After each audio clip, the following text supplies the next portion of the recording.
Já, Óli, það alveg dósin í kvöld. Já, heldur betur maður. Þetta var, við bara sýndum og sönnuðum það loksins. Ekkert loksins, við erum bara að sýna þetta veitur. Við erum langbesta deild í þessari deild og bara hugsanlega langbesta lið í sögu þessari deildar. Þetta verður bara ekkert leikið, svo auðvitað eftir töpum mikið leik og í raun og verður bara einu sinni vetur í einhverjum leik. 21-0. Já. Þetta var planið, ekki? Jú, þetta var það. Það var alveg ljóst og við ætluðum okkur að vinna þennan bara ætlum ekki að tapa leik, við vissum að skipti raun og var einhver máli hvort við myndum tapa leik en þú veist, af því við ætlum bara að vinna hérna í dag og það hafðist og 21-0 En alveg pressa með liðið sem setjum saman fyrir tímabil, ég meina, þú veist, þú lítur að hafa svona haft einhverjar áhyggjur á einhverstaðarliðinu eða?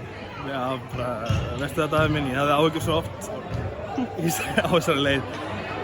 Það var pressa en ég held að við hefum sett hann á okkur bara sjálfir. Við vorum hann í fyrstu leikjunum vorum við hrættir við að tapa. Við bara breyttum því. Við þurftum ekki að vera hrættir við að tapa, við vildum vinna alltaf ekki. Og þú veist, ég er svona ekki spennifalli núna að ég bara með langar að grenja sko. Við hefum búin að spila þetta svo svakalega vel. Þú veist, bara við ætluðum að gera þetta svona. Við dílum aldrei við þetta eins og aðra deildina, við dílum alltaf við þetta eins og við varum að gera þetta almennilega. Æfum oft og ég reyndi eins og ég gat að gera þetta alltaf 100%. Ég veit að mér vantar hellingu upp á því þjálfun en ég reyna að bæta upp með að gera þetta almennilega.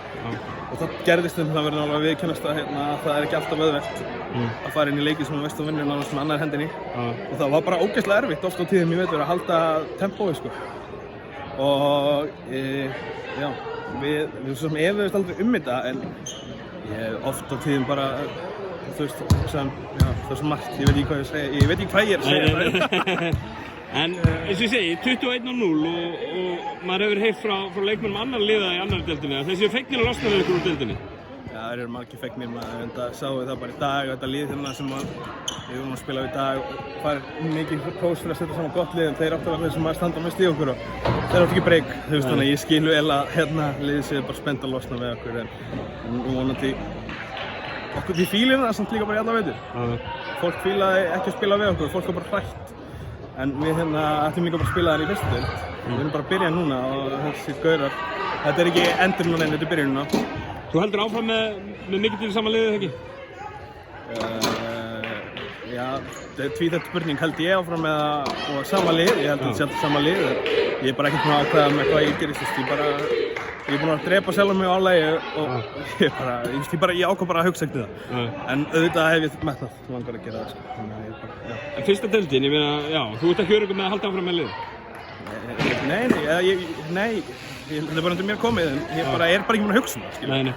Hvorki mér, bara ég ákvað að einsetja mér það bara snemma að 1 tímabil því ég gerir fyrst skipti, þannig að við bara sjáum til. Frábært, og til hamingju með glæsilegt tímabil. Takk, Davíð minn. Og já, gangið vel.